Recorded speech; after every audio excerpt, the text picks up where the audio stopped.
വരെ അപ്പോൾ ഇന്നലത്തെ നമ്മളുടെ വീഡിയോയിൽ നമ്മുടെ കംപ്ലീറ്റ് മോക്ക് ടെസ്റ്റ് സ്ട്രാറ്റജിയും എക്സാം എങ്ങനെ എഴുതണം എന്നുള്ള ഒരു വീഡിയോ ചെയ്തിട്ടുണ്ടായിരുന്നു. അപ്പോൾ അതിൽ വന്ന കമൻറ്റാണ് മാത്സിൻ്റെ റിവിഷൻ ചെയ്യുന്നത് എങ്ങനെയാണെന്ന് കൂടെ വീഡിയോ ചെയ്യണേ, അതുപോലെ മാത്സ് എങ്ങനെയാണ് റിവൈസ് ചെയ്യേണ്ടതെന്ന് ഒരു വീഡിയോ ചെയ്യാമോ. അപ്പോൾ ഇത് ഞാൻ ഓൾറെഡി നമ്മുടെ പ്രിപ്പറേഷൻ സ്ട്രാറ്റജി വീഡിയോയിൽ പറഞ്ഞിട്ടുള്ള ഒരു കാര്യമാണ്, എങ്ങനെയാണ് മാത്സ് റിവൈസ് ചെയ്യേണ്ടതെന്ന്. അപ്പോൾ ഞാൻ ഒന്നുകൂടെ ഒരു ചെറിയ വീഡിയോ ആയിട്ട് ചെയ്യാം എന്ന് വിചാരിക്കുകയാണ്. അപ്പോൾ ഇവിടെ നിങ്ങൾ ചെയ്യേണ്ട കാര്യം, നിങ്ങൾ മാത്സ് എന്ന് പറയുന്ന ഒരു സബ്ജക്റ്റിനെ ബാക്കിയുള്ള സബ്ജക്റ്റുകളിൽ നിന്നും വ്യത്യസ്തമാക്കുന്നതെന്ന് പറഞ്ഞാൽ ഇത് റിവൈസ് ചെയ്യേണ്ട ഒരു രീതി തന്നെയാണ്. അപ്പോൾ നിങ്ങൾ ഫോർ എക്സാമ്പിൾ GK എന്ന് പറയുന്ന ഒരു സബ്ജക്റ്റ് അല്ലെങ്കിൽ ഇംഗ്ലീഷ് എന്ന് പറയുന്ന സബ്ജക്റ്റ് നിങ്ങൾക്ക് ഒരു ബുക്ക് എടുത്തിട്ട് അത് വായിച്ച് പഠിച്ച് മനസ്സിലാക്കിയിട്ടുണ്ടെങ്കിൽ നിങ്ങൾക്കിപ്പം ക്ലാസ് നോട്ട് ആയാൽ പോലും അത് വീണ്ടും വായിച്ച് എന്ത് ചെയ്യാം, റിവൈസ് ചെയ്യാം. ഇപ്പോൾ GKയുടെ ക്വസ്റ്റ്യൻസ് വീണ്ടും വായിച്ച്, അതുപോലെ ഇംഗ്ലീഷിൻ്റെ റൂൾസും കാര്യങ്ങളും ഒക്കെ വീണ്ടും വായിച്ച് നിങ്ങൾക്ക് സെറ്റാക്കാം. മാത്സ് എന്ന് പറയുന്ന ഒരു സബ്ജക്റ്റിൻ്റെ ഒരു കാര്യം എന്ന് പറഞ്ഞാൽ നിങ്ങൾ മാത്സ് ഒരു 2 വീക്ക് ഗ്യാപ്പ് കൊടുത്തെന്ന് വെച്ചു, അങ്ങനെ ആയിക്കഴിഞ്ഞാൽ നിങ്ങൾക്ക് വീണ്ടും ആദ്യം മുതൽ അതേ സ്പീഡിൽ ചെയ്യണമെന്നുണ്ടെങ്കിൽ ആദ്യം മുതൽ ചെയ്യേണ്ട ഒരു അവസ്ഥയിലേക്ക് വരും. അപ്പോൾ അത് മാറ്റാൻ വേണ്ടി ചെയ്യേണ്ട കാര്യം എന്ന് പറഞ്ഞാൽ ഒന്നാമത്തെ കാര്യം, നിങ്ങളുടെ കാൽക്കുലേഷൻ എന്ന് പറയുന്നത് വളരെ ഫാസ്റ്റ് ആയിരിക്കണം. അപ്പോൾ അതിനുവേണ്ടി കാൽക്കുലേഷൻ സ്പീഡ് കൂട്ടാനുള്ള എക്സസൈസ് ഡെയിലി ചെയ്യുക, അതാണ് ഒന്നാമത്തെ കാര്യം. രണ്ടാമത്തെ കാര്യം, നിങ്ങൾക്ക് മാത്സിന് കംപ്ലീറ്റ് ആയിട്ടുള്ള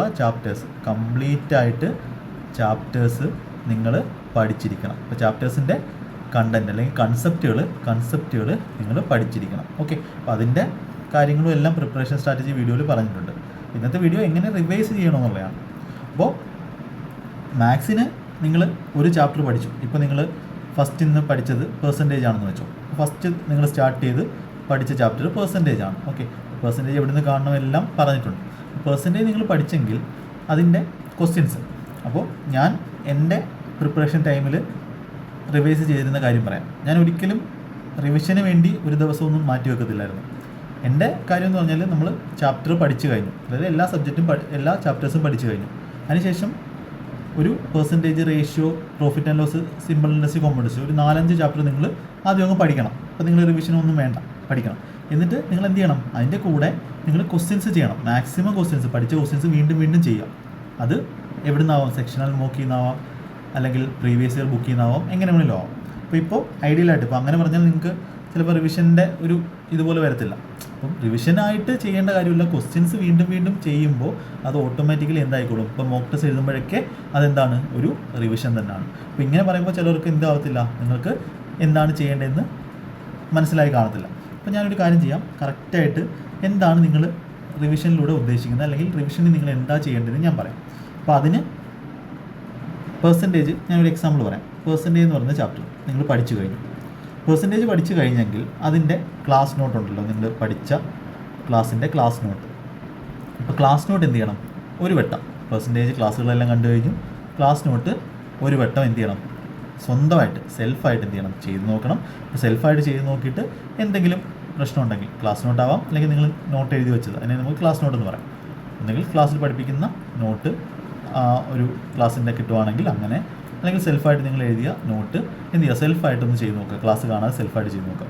അതാണ് ഫസ്റ്റ് റിവിഷൻ എന്ന് പറയുന്നത്. എന്നിട്ട് രണ്ടാമത്തെ കാര്യം എന്ന് പറഞ്ഞാൽ പ്രീവിയസ് ഇയർ ക്വസ്റ്റ്യൻ ചെയ്യുമല്ലോ. അപ്പോൾ പ്രീവിയസ് ഇയർ ക്വസ്റ്റ്യൻസ് ചെയ്യുന്ന സമയത്ത് ഡെയിലി നിങ്ങൾ ചെയ്യുന്നു, ഡെയിലി ഒരു 100 ക്വസ്റ്റ്യൻ അല്ലെങ്കിൽ 50 ക്വസ്റ്റ്യൻ വെച്ച് ചെയ്യുന്നു. അപ്പോൾ അതിനും പെർസെൻറ്റേജ് കഴിഞ്ഞാൽ നിങ്ങൾക്ക് അടുത്ത ചാപ്റ്റർ റേഷ്യോ തുടങ്ങാം, അടുത്ത ചാപ്റ്റർ സിമ്പിൾ ഇൻട്രസ്റ്റ് തുടങ്ങാം. അപ്പോൾ അതിൻ്റെ കൂടെ നിങ്ങൾ പ്രീവിയസ് ഇയർ ക്വസ്റ്റ്യൻ ചെയ്യുമ്പോൾ ഉണ്ടല്ലോ, പ്രീവിയസ് ഇയർ ക്വസ്റ്റ്യൻസ് ചെയ്യുമ്പോൾ പ്രയാസമായിട്ട് നിങ്ങൾ ഈ ക്ലാസ് കണ്ടു, ക്ലാസ് നോട്ടും ചെയ്തു, എന്നിട്ട് നിങ്ങൾക്ക് പ്രയാസമായിട്ട് നിൽക്കുന്ന ക്വസ്റ്റ്യൻസ് എന്ത് ചെയ്യണം, ജസ്റ്റ് ഒരു റൗണ്ട് മാർക്ക് ഇട്ട് വെക്കണം. എന്നിട്ട് പ്രീവിയസ് ഇയർ ക്വസ്റ്റ്യൻ എങ്ങനെയാണ് ചെയ്യേണ്ടതെന്നൊക്കെ നിങ്ങൾക്ക് ഞാൻ സ്ട്രാറ്റജി വീഡിയോയിൽ പറഞ്ഞിട്ടുണ്ട്. അപ്പോൾ ആദ്യം നിങ്ങൾ ചെയ്യേണ്ടത് റിവിഷൻ ഒന്നും അല്ല ചെയ്യേണ്ടത്, ആദ്യം നിങ്ങൾ എന്ത് ചെയ്യണം, എല്ലാ ചാപ്റ്റേഴ്സും കംപ്ലീറ്റ് ആക്കുക. എല്ലാ ചാപ്റ്റേഴ്സും എന്ത് ചെയ്യുക, ചാപ്റ്റേഴ്സ് എല്ലാം കംപ്ലീറ്റ് ആക്കുക. അപ്പോൾ നിങ്ങൾ ഓർഡർ ഇല്ലാതെ പഠിക്കുന്നതുകൊണ്ടാണ് ഈ ഒരു റിവിഷൻ എന്ത് ചെയ്യണമെന്നുള്ളൊരു പ്രശ്നം വരുന്നത്. ചാപ്റ്റേഴ്സ് കംപ്ലീറ്റ് ആക്കുക. അപ്പോഴത്തെ റിവിഷൻ എന്ന് പറഞ്ഞാൽ എന്തായിരിക്കണം, ഈ ക്ലാസ് നോട്ട് മാത്രമായിരിക്കണം നിങ്ങൾ റിവിഷൻ. നിങ്ങൾ ക്വസ്റ്റ്യൻ ഒന്നും ചെയ്തില്ലെങ്കിലും കുഴപ്പമില്ല. പക്ഷേ ഓൺലൈനായിട്ട്, ഞാൻ ഓഫ്ലൈനായി പഠിക്കുമ്പോൾ ഒരുപാട് സമയം എടുക്കും. ഓഫ്ലൈൻ പഠിക്കുന്നവർ അവരുടെ ക്വസ്റ്റ്യൻസ് വീണ്ടും ചെയ്തുകൊണ്ടിരിക്കണം. ഓൺലൈനായിട്ട് പഠിക്കുന്നവർ എന്ത് ചെയ്യണം, ഒരു വട്ടം ചാപ്റ്റേഴ്സ് കംപ്ലീറ്റ് ചെയ്താണെങ്കിൽ കുഴപ്പമില്ല, ആദ്യം ചാപ്റ്റേഴ്സ് എല്ലാം എന്ത് ചെയ്യണം, പഠിക്കണം. അതിൻ്റെ ക്ലാസ് നോട്ടുകൾ അത്ര രീതിയിൽ എത്ര തവണ നിങ്ങൾക്ക് റിവൈസ് ചെയ്യാമോ അത്ര റിവൈസ് ചെയ്യണം. അതിനുശേഷമാണ് റിയൽ റിവിഷൻ എന്ന് പറയുന്ന സംഭവം വരുന്നത്. റിയൽ റിവിഷൻ വരുന്നത് എവിടെയാണ്? നിങ്ങൾ ക്വസ്റ്റ്യൻസ് ചെയ്യുമ്പോഴാണ്. പ്രിപ്പറേഷൻ സ്ട്രാറ്റജി വീഡിയോയിൽ പറഞ്ഞ പോലെ 100 ക്വസ്റ്റ്യൻ വെച്ച് അല്ലെങ്കിൽ 50 ദിവസം നിങ്ങൾക്ക് പറ്റുന്ന കപ്പാസിറ്റിയുള്ള ക്വസ്റ്റ്യൻസ് ഡെയിലി ചെയ്യുമ്പോഴാണ് നിങ്ങളുടെ റിവിഷൻ വരുന്നത്. അപ്പോൾ ആദ്യത്തെ ചാപ്റ്റർ പെർസെൻറ്റേജ് എടുത്തിട്ട് നിങ്ങൾ എന്ത് ചെയ്തു? ഇമ്പോർട്ടൻ്റ് ആയിട്ടുള്ള അല്ലെങ്കിൽ നിങ്ങൾക്ക് തെറ്റിപ്പോകുന്ന പറയുന്ന ക്വസ്റ്റ്യൻസ് എന്ത് ചെയ്തു? മാർക്ക് ചെയ്ത് വെച്ചു. അപ്പോൾ അടുത്ത ദിവസം അടുത്ത ചാപ്റ്റർ റേഷ്യോ എടുത്തു. അപ്പോൾ അത് ഒരു വട്ടം ക്ലാസ്സുകൾ കണ്ട് പഠിച്ചതിന് ശേഷമാണ് ഇങ്ങനെ ചെയ്യേണ്ടത്. റേഷ്യോ എടുത്തു. റേഷ്യോയിൽ ഇമ്പോർട്ടൻ്റ് ആയിട്ടുള്ള ക്വസ്റ്റ്യൻസ് മാർക്ക് ചെയ്ത് വെച്ചു. അടുത്ത ദിവസം അടുത്ത ചാപ്റ്റർ എടുത്തു, സിമ്പിൾ ഇൻഡസ്ട്രി കോമ്പൗണ്ട്സ്. അതിനകത്ത് ഇമ്പോർട്ടൻ്റ് ആയിട്ടുള്ള ക്വസ്റ്റ്യൻസ് എന്ത് ചെയ്തു? മാർക്ക് ചെയ്ത് വെച്ചു. നിങ്ങൾക്ക് ഈ മാർക്ക് ചെയ്ത് വെച്ച ക്വസ്റ്റ്യൻ എന്ത് ചെയ്യാം? നിങ്ങൾക്ക് സാറ്റർഡേ സൺഡേ അല്ലെങ്കിൽ സൺഡേയിൽ ഒരു ദിവസം നിങ്ങൾക്ക് ഫിക്സ് ചെയ്യാം. സൺഡേസിൽ നിങ്ങൾ എന്ത് ചെയ്യും? ഈ മാർക്ക് ഞാൻ അന്ന് വരെ ഏതൊക്കെ മാർക്ക് ചെയ്ത് വെച്ചിട്ടുണ്ടോ അത് ഒരു വട്ടം ചെയ്ത ക്വസ്റ്റ്യൻസ് ആയിരിക്കും, വീണ്ടും എടുത്ത് ചെയ്യും. നിങ്ങൾ അടുത്ത ചാപ്റ്റർ എടുത്തു. അങ്ങനെ ഈ മാർക്ക് ചെയ്ത ക്വസ്റ്റ്യൻസ് വീണ്ടും ഏതെങ്കിലും ഒരു ദിവസം ഫിക്സ് ചെയ്ത് നിങ്ങൾക്ക് ചെയ്യാം. അപ്പോൾ ഇതിനൊന്നും വലിയ കാര്യമുള്ള കാര്യമല്ല. എന്ന് പറഞ്ഞാൽ നിങ്ങൾ എത്രത്തോളം ക്വസ്റ്റ്യൻസ് ചെയ്യുന്നു, അത് ചാപ്റ്റർ എത്ര പഠിക്കുന്നു എന്നതിനെയൊക്കെ ഡിപ്പെൻഡ് ചെയ്തിരിക്കും.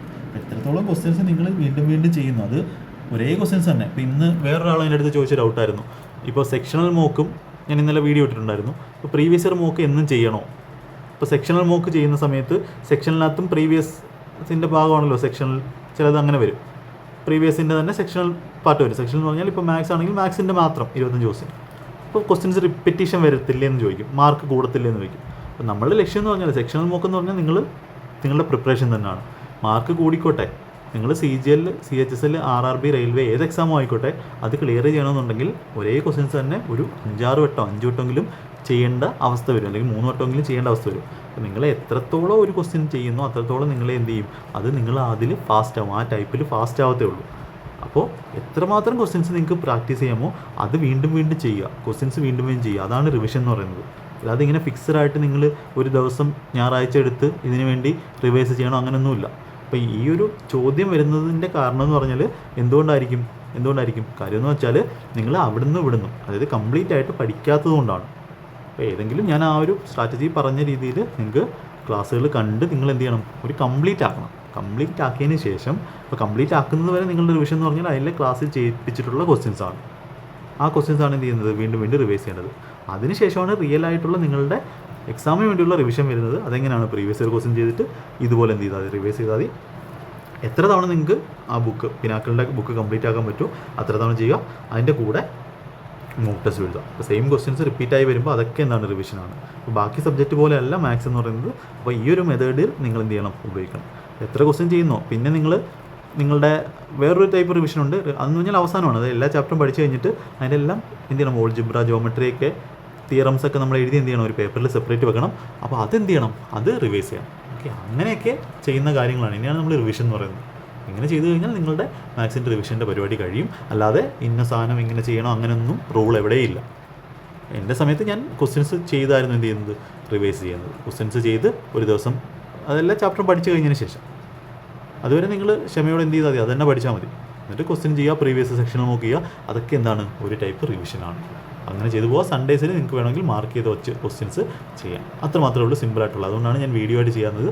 പിന്നെ 2-3 പേര് ഇങ്ങനെ ചോദിച്ചതുകൊണ്ടാണ് പറഞ്ഞത്. ഓക്കെ, അത് നിങ്ങൾ ചാപ്റ്റർ കഴിയുമ്പോൾ ഓക്കെ ആയിക്കോളും. ഇനി എന്തെങ്കിലും ഡൗട്ട് ഉണ്ടെങ്കിൽ നിങ്ങൾ ചോദിച്ചാൽ മതി. ഓക്കെ, ഈ ഒരു ചെറിയ വീഡിയോ ആണ്, അത് എന്ത് ചെയ്യുക?